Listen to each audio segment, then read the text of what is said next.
Yan, isang magandang araw sa inyo mga kamamaw. Today is a special day for me mga kamamaw dahil i-interviewin tayo ng Spag Pinoy. So sa wakas, magkakaroon na ng dito. Magiging part na si kamamaw ng Spag Pinoy. Kaya maraming salamat kila Ate Ina Andalong, Kuya Rice Velasquez at kay Kuya Mark Carino. Ay maraming salamat. So ngayon 6 o'clock na hihintay ko pa yung tawag nila kung paano yung style ng kasi wala akong idea, hindi ko alam paano nila ako kakausapin. Pero kahit pa paano nag-setup na tayo ng laptop natin dito, tapos itong cellphone ko, hinanda ko na rin yung headset kung sakaling kailangan kasi wala talaga akong idea. Hindi ako sigurado kung paano ang style yung pag-i-interview, kaya ako in advance sinetup ko na tong yung computer ko kung sakaling ito yung gagamitin. So ngayon, alam mo may halong ka ba na masaya ka, na na-excite ka dahil hindi biro din yung mga makakausap ng mga kamamaw, mga yan, mga bigatin yan mga kamamaw. Kaya, ayun, na-excite ako. Sobrang nakakaano mga kamamaw.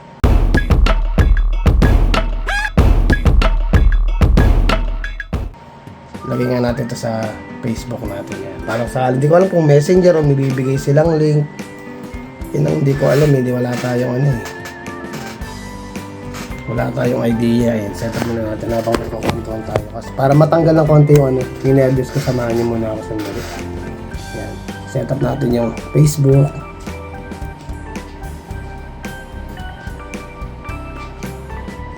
Yan. Tingnan natin kasi ako, laptop kasi ni ito ng anak ko. Ito yung mga aso. Hindi naman pwede mga dog natin dito mamaya at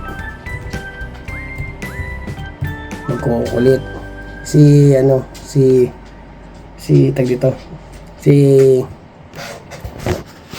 Legend okay pa yan. Tatahimik yan si Hera kasi maingay yun.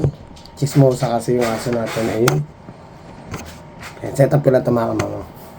Ayan mga kamamaw, sinet-up ko na siya sa StreamYard. And actually, hindi kasi ako masyado marunong sa mga ganito. Nagtatanong lang ako kay Mrs.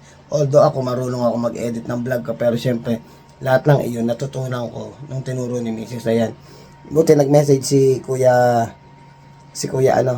Mark Carino, naka-live pa kasi yung Spag Pinoy. Sabi niya, bibigyan daw niya ako ng link at dito tayo sa StreamYard. Yan. Medyo mabagal kasi yung process ng utak ko sa computer, kaya maganda maaga pala tinatanong ko na para at least hindi rin naman nakakahiya sa kanila kung biglang eto na yung interview tapos hindi ko pa na-set up lahat ng mga dapat gamitin. Kaya mas maganda pa rin yung wag tayong parang kahit pa paano yung oras nila hindi masayang. Ayan, kaya sinet up ko na lahat. Sana ngayon mamaya pag ready na interview okay lahat to, nakasetup na maayos at maging maayos yung vlog natin. Ayan mga kamamaw, hintayin na lang natin sila kasi naka-live pa sila. Ayan, tapos na yung live nila ate. Inaandalong nila Kuya Mark tsaka ni Kuya Rice Velasquez. Tapos na yung live nila. Ngayon hinihintay ko na lang yung link na ibibigay para makapagsimula na. Na-ready ko na siya para at least kahit paano. Sana maging maayos tong interview. At sana magustuhan ng mga manonood.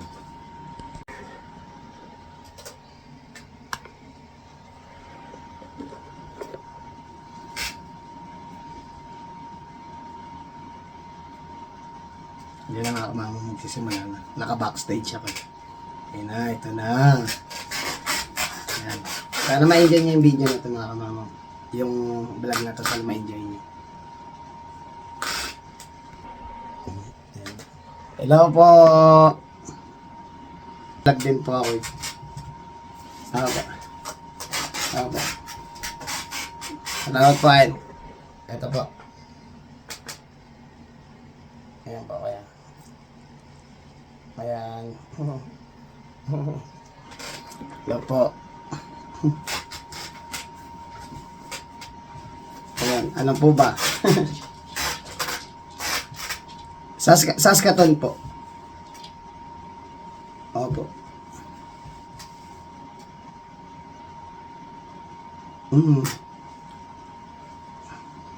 2014 po. April, opo. And kaya po nung nabanggit ni Kuya Mark Carino about yung sa story, medyo maganda rin yung story ng nangyari sa akin nung ano eh. Ang sa akin po kasi, ay sorry po. sorry. Okay, sige pa. Okay, sige pa. Ito nga no, lumalangit po yung upuan ko. Apo. Sige pa. Sige pa, iwasa ka po. Sige pa. Okay pa. Okay pa.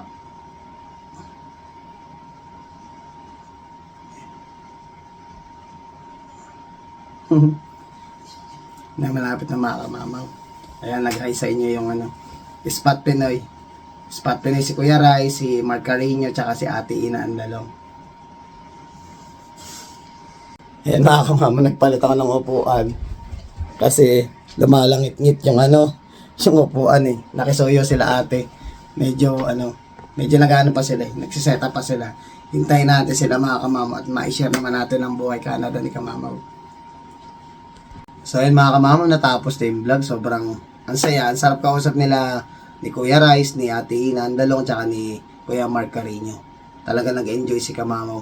Di ko rin expect yung mga lumabas na mga tanong na buhay Canada, kung ano yung mga nangyari sa akin, kung ano yung mga bagay na ma-share ko sa mga manonood, kung ano yung pinagdaanan ko, lahat-lahat, pati nga itong sila Legend na kasama dun sa vlog. Sobrang nagpapasalamat ako, tsaka na-enjoy ko talaga. Matagal ko rin hinintay ito na maging part ng tag dito ng Spot Pinoy. So ngayon i-air nila ata bukas. Syempre susuportahan natin yung Spot Pinoy group na sana makapasyal sila dito sa Saskatoon. Eh nabanggit nga ni ate ko, sakaling ipapasyal ko sila dito sa Saskatoon, sako sila dadali. Sabi ko nga sa Berry Barn. Kasi Berry Barn is one of the tourist spot dito sa Saskatoon. So ayun, maraming salamat dito sa grupong ito. So ngayon, tapos na, first time na may mag-interview sa akin na talagang kilalang tao. Ay nagutom sa interview ni Ina Andalong. Ilang pinapakain natin kuya. Nilagyan ko lang dog food. Tsaka ay nilalagyan ko lang siya ng treats. Ito. Siya kumain ng dalawang ito yun Inalawang ko lang kuya ng sinishred ko lang. Lalagay ko sa ibabaw. Ayan, pampalasa na yun. Ayun yung isang alaga natin Kuya Ricera. Ayun yung mami nung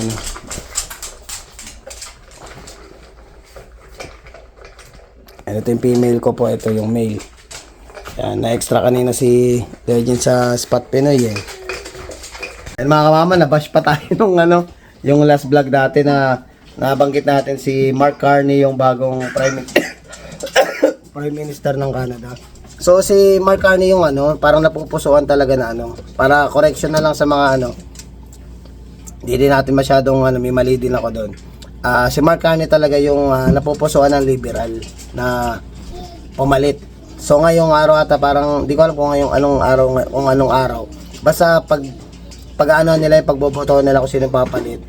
Pasensya na dun sa sa nanood nung vlog natin nung nakaraan. Binasa ko siya, hindi ko na nababanggitin kung sinong pangalan ng YouTube niya. Di okay lang naman na i-bash nyo ako. Wala nang problema sa akin kasi normal lang naman na mabash ka sa vlog. Nung tinignan ko siya din yung nang-bash sa akin nung nakaraan nag-vlog din ako. So ibig sabihin, hindi lang dahil sa vlog ko kanina, doon niya ako binash, hindi. Binabash niya talaga ako po. So ngayon may basher na si Kamamaw. May nagbabash na, pero part na ng pagbablog na may nambabash na sa'yo, may basher sa'yo, may subscriber ka, part na yon. So kung sino ka man, hindi ko na lang mabanggit respeto ko na sa'yo yun. Pero kung sakaling mag-message ka sa susunod, isa-shoutout kita. Yan mga Kamamaw, buti na lang nakasurvive yung ngipin ko. Ako siya, binunutan akong 3 ngipin dito kanina. 2 sa taas, isa sa baba. So ngayon yung kain ko, ito pa lang yung kain ko mula nung umaga. 9:20 na ng gabi. Kasi titingnan ko pa, inaaral ko pa kung ano man yung dapat kong kainin. Tinry ko tong kanin. Dito ko siyang inunguya sa kabila, pero so far okay naman. Wag lang daw kakain ng maanghang. Pero dadaan-daan pa rin ako kasi bukas pa yung gums na nandito eh.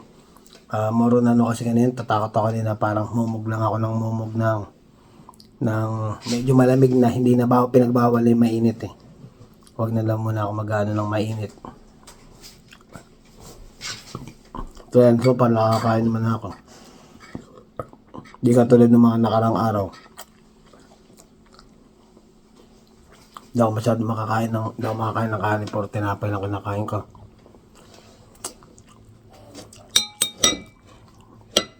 Usapang ano tayo mga kamamaw.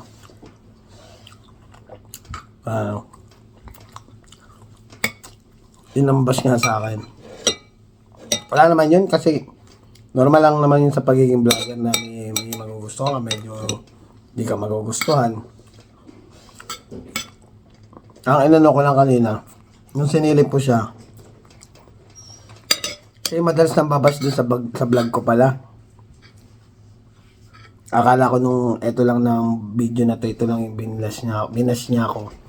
Yung mga past video ko pala, binabash niya rin ako. Wala naman, hindi naman kita papatulan dahil part ng pagbablog yun. Ibig sabihin, napapanood ka. Siguro medyo nag-advance na ng konti yung ano ko. Thinking ko na siya na talaga yung papalit na na Prime Minister. Pero parang siya yung napupusuan. Nabanggit ko kasi na siya na yung bagong Prime Minister. For sure, hindi naman babagsakin dahil hindi naman iaan yun. Hindi naman ilalagay sa balita yung kung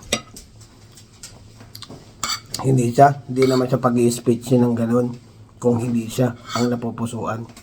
Yun pa rin ang yun pa rin baka bagsakan nun. Pero siyempre, tapusin na natin yung nangyari ngayon. Susunod, tapos pagbubutihan ko pa yung ang pagbablog.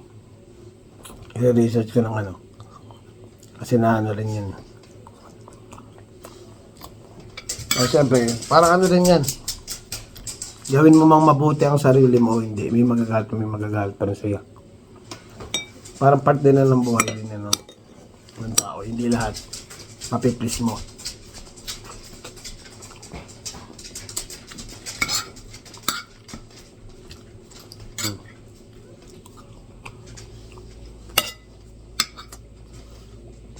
Sarap.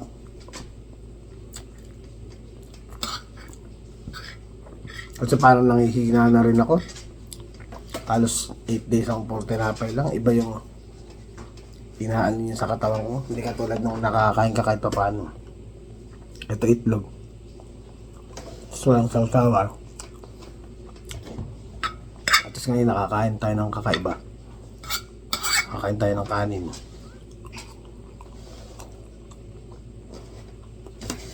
Mga kamama, bukas abangan nyo si Kamamaw sa Spot Pinoy. Yan. Maraming salamat ulit Spot Pinoy Group. Atin Andalong, Kuya Mark Carino, and then si Kuya Rice Velasquez. Maraming salamat sa mga Kamamaw. Tapusin ko na itong vlog. Next time na lang tayo ulit babawi sa mga vlog natin. Maraming salamat at pasensya na dun sa sa kasi naman yung nagsabi ng bash, pero medyo hindi ko nagustuhan po yung sinabi nyo, pero respeto ko na sa inyo yun. Hindi ko na lang babasahin. So maraming salamat sa inyo mga Kamamaw. See you on my next vlog.